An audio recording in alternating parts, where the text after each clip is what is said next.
ሰላም ጤና ይስጥልን። እንደምን ዋላችሁ፣ እንደምን አመሻችሁ። ከዚህ አስቀጥዬ የምለው ነገር ቢኖር አንዳንድ የህይወት ታሪኮቼ ናቸው። የሰው ልጅ ከተፈጠረ በኋላ ሲወርድ ሲወጣ መከራዎችን ሲያሳልፍ እንደዛም ደግሞ በተቃራኒ ጥሩ ነገር ሲያሳልፍ ነውና የሚቀጥለው። እነዚህን የመሳሰሉ ታሪኮች አሉኝ። ቀደም ሲል እኔ የሀገር መከላከያ ሰራዊት ባልደረባ ነበርኩኝ። እናም 98 ላይ ወደ ፌዴራል ፖሊስ በመምጣት ተቀላቅዬ ለ4 አመት ሀገሬን አገልግያለሁ። ስለዚህ ሁለቱም መስሪያ ቤት ላይ አገልግያለሁ ማለት ነው። ከዛ መልስ ግን በወቅቱ ገፊ የነበረው ስርዓት ገፊ ሀሳብ ስለነበረው ከዚህኛው ብሄር መጣ ከዚህኛው ወጣ የሚል ታሪክ ስለነበረ በወቅቱ ተገፍቼ ነውና የወጣሁት።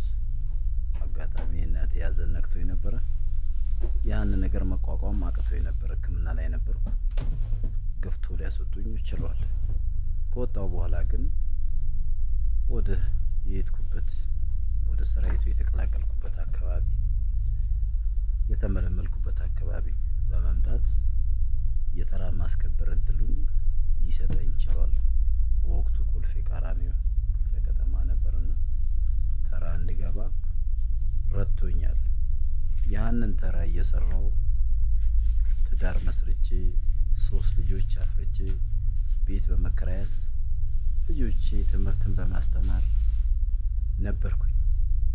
ነገር ግን የከተማ አስተዳደሩ በወረደው አቅጣጫ መሰረት የቀድሞ ተራ አስከባሪዎች እንዲፈርሱ በሚል ቀጣይ ያልደረሳቸው እንዲደርሳቸው በሚል አቅጣጫ ወርዶ ነበርና ተግባራዊ ሆነኛ ከተራ ውጭ ሆነ ማለት ነው። ከስራ ውጭ የቀድሞ ተራ አስከባሪዎች ማለት ነው።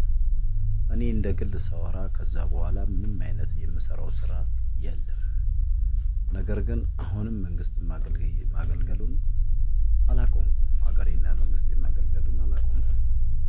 ምክንያቱም ይህን ልልበት የሚችለው ምንድነው?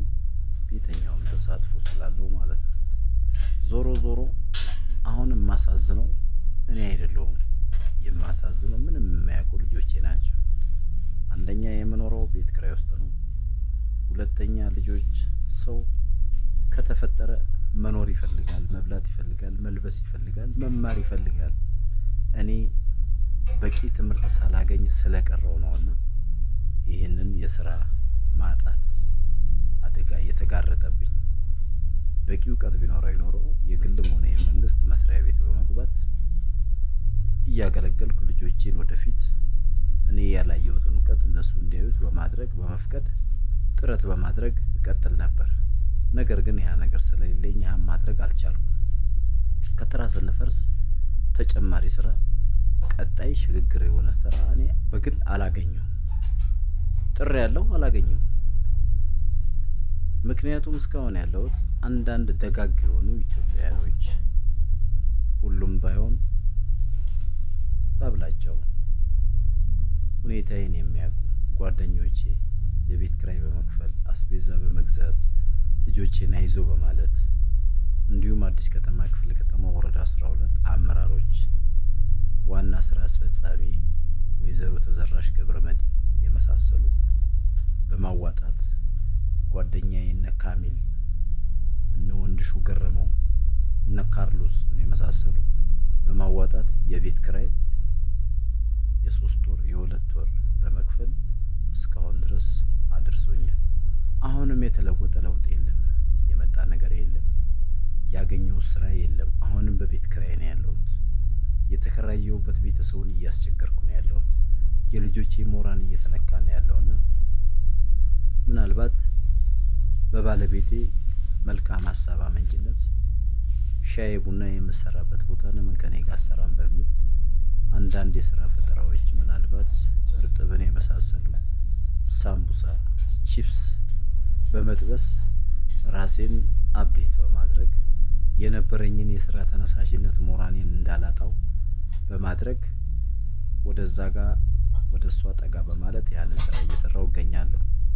ምናልባት ኮሜንት ሀሳብ ጥሩ ሀሳብ ያልሆነ ሀሳብ ሊያጠነክረኝ ስለሚችል በሀሳብና በጸሎትና በዱዓ ባትረሱኝ የሚል ሀሳብ አለኝ። ምክንያቱም አንዳንዴ እኔ በጣም ቅልስልስ ካልኩኝ የለም የምፈልገው ግብ ልመታ አልችልም። በባህሪ ቁጡና ትዕቢተኛ ሰውን ደግሞ ይፈልገው አይደለም ተፈጥሮ ነው። ምንም ማድረግ አልችልም። ያ ሲሆን ነው እኔ ውጤታማ ብዙ ጊዜ ልሆን የሚችለው። ይሄ ደግሞ ባልሆነ ጉዳይ አይደለም። በሆነ እውነት በሆነ ጉዳይ ላይ ለምን እውነት የሆነውን ወደ ሐሰት ይቀየራል የሚል በባህሪ እንደዚህ አይነት ባህሪ አለኝ። እውነት የሆነው እውነት ሆኖ መቀጠል አለበት፣ ሐሰት የሆነውን ሐሰት ሊባል ይገባል የሚል አቋም ስላለኝ ምናልባት ይሄ ፈልጌው አይደለም፣ ይቅርታ አድርጉልኝ። ዲሲፕሊን ያስፈልጋል። ስነ ምግባር የሌለኝ ሰው አይደለሁም። ውስጤ ንጹህ ነው። ሐቅን እወዳለሁ። ሐቅ እወዳለሁ። አላህ እንዲረዳኝ ጸሎትና ዱዓ አድርጉ።